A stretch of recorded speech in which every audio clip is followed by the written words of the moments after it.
Welcome to great home makers. இன்றைக்கி நவராத்திரி டே 4 ரொம்ப ஈஸியாக பண்ணக்கூடிய ஜவ்வரிசி பாயசம் எப்படி பண்ணுறதுன்னு நம்ம பார்க்க போகிறோம். 1/2 கப் ஜவ்வரிசி எடுத்திருக்கேன். அதை 2-3 தடவை நல்லா வாஷ் பண்ணிவிட்டு ஒரு 1/2 hour நல்லா ஊற வச்சுருக்கேன். ஊற வச்ச ஜவ்வரிசியை நம்ம வடிகட்டி எடுத்துக்கலாம். கடாயில் 1 டேபிள் ஸ்பூன் நெய் விட்டுருக்கேன். நெய்யில் முந்திரி திராட்சையும் வறுத்து எடுத்துக்க போகிறோம். முந்திரி கொஞ்சம் செவந்தோடனே திராட்சையும் அதில் சேர்த்துடலாம்.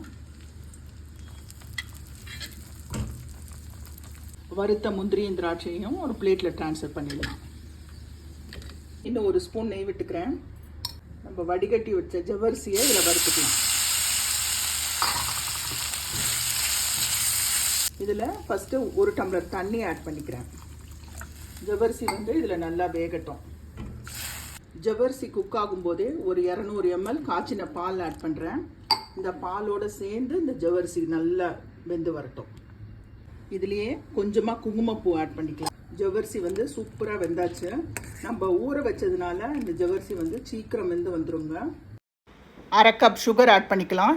எல்லாம் சேர்ந்து நல்லா கொதிக்கட்டும். கண்டென்ஸ் மில்க் ஒரு 1/4 கப் கண்டென்ஸ் மில்க் ஆட் பண்ணிக்கிறேன். காய்ச்சின பால் எல்லாம் சேர்த்து ஒரு 500 ml நம்ம சேர்த்துருக்கோங்க. ஏலக்காய் பவுடர் ஒரு 1/2 டீஸ்பூன், முந்திரி திராட்சையை ஆட் பண்ணிடலாம்.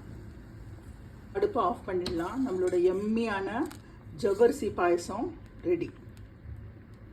Welcome to great home makers. இன்றைக்கி நவராத்திரி டே 4 வியாழக்கிழமை. இன்றைக்கி கருப்பு சன்னா சுண்டல் தான் பார்க்க போகிறோம்.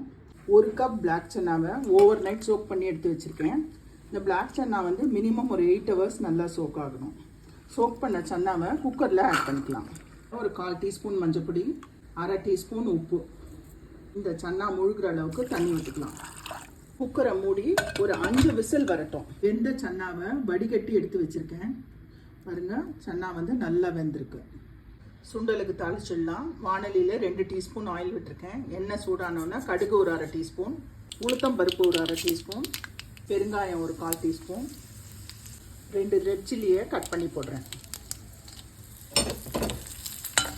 ஒரு பச்சை மிளகாய், ஒரு இஞ்சி, கொஞ்சம் கருவேப்பிலை, இது எல்லாத்தையுமே ஆட் பண்ணிடுறேன். வேக வச்ச சன்னாவை ஆட் பண்ணிடுறேன். சேர்த்து நல்லா மிக்ஸ் பண்ணிக்க போகிறோம். 2 டேபிள் ஸ்பூன் ஃப்ரெஷ் தேங்காய், கொத்தமல்லி, 1 ஸ்பூன் நெய், எல்லாத்தையும் சேர்த்து நல்லா மிக்ஸ் பண்ணிக்கலாம். அடுப்பை ஆஃப் பண்ணிடலாம். நம்ம அருமையான கருப்பு சன்னா சுண்டல் ரெடி.